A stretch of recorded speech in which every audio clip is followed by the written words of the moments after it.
Heutzutage werden ja viel zu häufig völlig unwichtige, banale Dinge in den Mittelpunkt gestellt und hochgejubelt und über wirklich wichtige Sachen redet man nicht. Und weil das so ist, haben wir über die wichtigste Sache der Welt ein kleines, leises Lied gemacht. Bitte schön.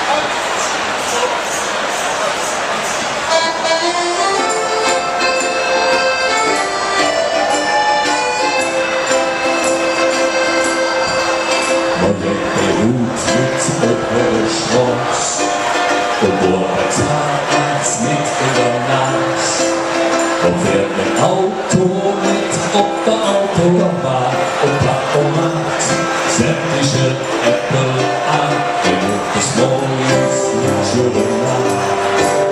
Und wenn ich freihändig bin vor der Tag,